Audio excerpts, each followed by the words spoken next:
Olá, pessoal! No vídeo anterior, nós vimos como distribuir os custos indiretos aos produtos por meio de rateio dos custos e chamamos isso de custeio por absorção.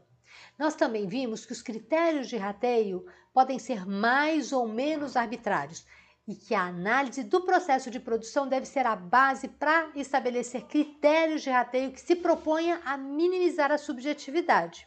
Nós vimos que a departamentalização é uma forma de redução da subjetividade na distribuição dos custos indiretos. Mesmo assim, a gente não vai conseguir eliminar a subjetividade por completo.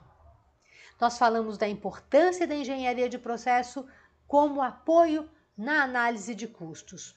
E nesse vídeo nós vamos conhecer uma outra sistemática para compreender o processo de formação de custo dos produtos, que é o que a gente vai chamar de custeio direto ou variável, e ele é muito útil para a tomada de decisão. Vamos lá? O processo de análise de custos faz parte dessa linguagem contábil, que é a linguagem do mundo dos negócios. Essa linguagem serve tanto para o gestor, para o investidor e também para o Estado. É com base nas informações contábeis dessa linguagem do mundo dos negócios que os tributos são cobrados. Em relação a isso, a legislação brasileira não permite, para efeitos fiscais, o uso de qualquer outro método que não seja o de absorção para apropriação dos custos indiretos aos produtos. Isso quer dizer que o que nós vamos ver nessa aula tem uma única finalidade gerencial. Do ponto de vista gerencial, eu posso usar quantos métodos eu quiser e eu posso usar mais de um dependendo do tipo de olhar que eu quero dar àquele fenômeno que eu estou estudando, em relação a custos, por exemplo. Para efeitos gerenciais, portanto, não há qualquer restrição de uso de método, inclusive usar simultaneamente mais de um método. E esse uso simultâneo vai depender do olhar que se quer ter acerca do processo de formação de custo do produto. E quando nós falamos em produto, nós não estamos falando só de produtos manufaturados, produtos da indústria. Nós também estamos falando dos serviços. O título dessa parte do capítulo, que se refere a esse vídeo, custeio direto ou custeio variável, são dois métodos quase iguais. Custeio direto e um outro método, custeio variável.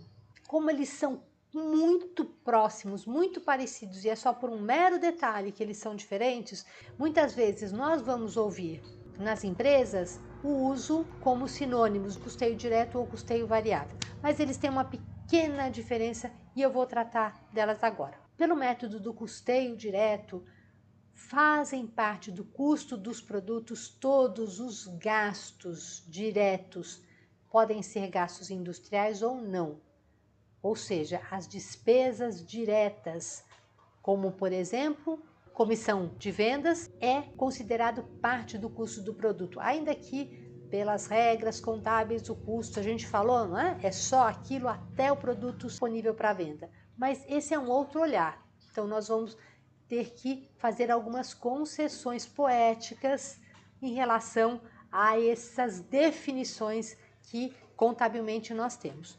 A gente está cometendo um deslize do ponto de vista contábil, porque deveriam ser só o custo dos produtos, os gastos até ele estar disponível para venda. Mas esse é um modelo gerencial. Então, pelo método custeio direto, todos os gastos diretos serão considerados como custo do produto, todo o resto, todos os custos e gastos indiretos serão considerados gastos do período, ou seja, serão tratados como despesas. No método do custeio variável, fazem parte do custo do produto todos os gastos variáveis, aqueles gastos que variam em função da quantidade produzida ou vendida. Podem ser industriais ou não. Da mesma maneira, comissão sobre venda também é um gasto variável. Dessa forma, no custeio variável, o gasto pode ser direto ou indireto, se ele for variável, vai ser parte do custo do produto. Na grande maioria das vezes, custos diretos são variáveis, na grande maioria das vezes.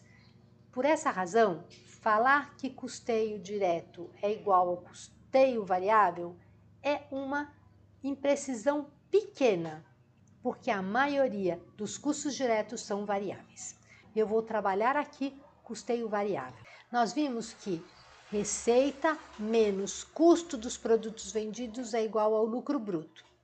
Esse custo dos produtos vendidos é o custo dos produtos vendidos, é o custo dos produtos apurados por um método de custeio por absorção. Quando nós estamos no custeio variável, nós vamos mudar o conceito de lucro bruto, a gente vai deixar ele de lado lá para aquele contexto do custeio por absorção e vamos falar em margem de contribuição. A margem de contribuição unitária vai ser a diferença entre o preço de venda e o custo mais despesas variáveis de cada produto. A forma de cálculo, então, é margem de contribuição é o preço de vendas menos custos mais despesas variáveis. E nós não vamos falar em lucro quando nós trabalharmos com o custeio variável. A margem de contribuição total vai ser a soma de todas as margens de contribuição dos produtos que foram vendidos num determinado período. E vamos ter a receita operacional de vendas, os custos variáveis, despesas variáveis e aqui nós temos a margem de contribuição total. Depois nós teremos os custos e despesas fixas e o lucro operacional. Eu não posso confundir margem de contribuição com o lucro bruto. Eles são conceitualmente, tecnicamente diferentes. O significado da margem de contribuição unitária é o quanto cada unidade a mais vendida contribui para o resultado total da empresa. E por isso ele é um conceito tão importante. Vamos então ao nosso exemplo. A empresa Coisa e Tal fabrica 3 tipos de produtos e os preços, quantidades produzidas e vendidas estão detalhadas na tabela abaixo. Ele também informa que as despesas variáveis de vendas representam 5% do preço, os custos fixos e indiretos são 25 mil, as despesas fixas e indiretas 15 mil por mês. Qual é a margem de contribuição unitária de cada produto, o custo unitário de cada produto e o lucro operacional da empresa pelo método do custeio variável. Para calcular a margem de contribuição, nós vamos precisar calcular as despesas variáveis também, porque lembra que as despesas variáveis entram nesse cômputo de custos e despesas variáveis que antecede a margem de contribuição. Despesas variáveis vai ser 5% do preço de venda para cada um deles. Custos mais despesas variáveis é somar o custo unitário variável que já tinha com a despesa variável e a margem de contribuição é preço unitário menos custos e despesas variáveis. A nossa demonstração do resultado não tem a figura do lucro bruto. A nossa figura vai ser agora de margem de contribuição, que é uma prima do lucro bruto. Nós temos a receita de vendas, que vai ser quantidade vezes preço de venda, custos de despesas variáveis e a diferença é a margem de contribuição. Margem de contribuição total, que vai ser 43,1 vezes 800. 11.700, que também poderia ser obtido pela multiplicação de 16,8 por 700. 15.400, que poderia ser obtido pela quantidade vendida vezes a margem de contribuição unitária. Esse é o valor da margem de contribuição. Tiramos custos e despesas fixas que não são apropriadas aos produtos.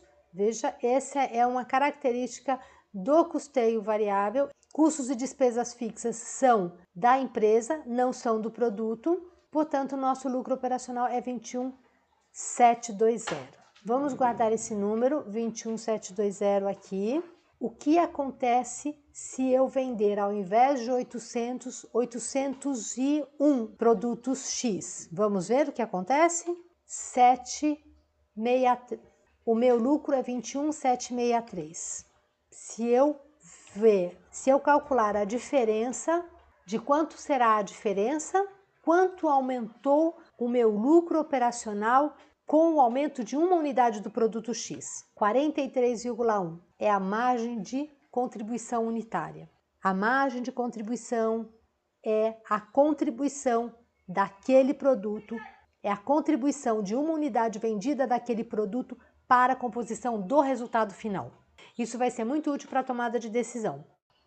Nesse vídeo, nós trabalhamos o conceito do custeio variável e diferenciamos o custeio direto. Nós também vimos que o custeio por absorção, ele serve do ponto de vista fiscal para apuração do lucro, e o custeio variável ou o custeio direto são ferramentas gerenciais. No caso do custeio direto ou variável, nós temos a figura de margem de contribuição, que é uma outra forma de olhar o lucro bruto. A margem de contribuição é a prima do lucro bruto, não é a mesma coisa, e eles têm funções gerenciais diferentes. Nós vimos que margem de contribuição unitária é a contribuição de uma unidade a mais vendida deste produto para a composição do resultado da empresa. E preparem-se que na próxima aula, no próximo vídeo, nós vamos ver como a margem de contribuição vai ser um elemento de tomada de decisão. Aguardem, só na próxima semana. Tchau!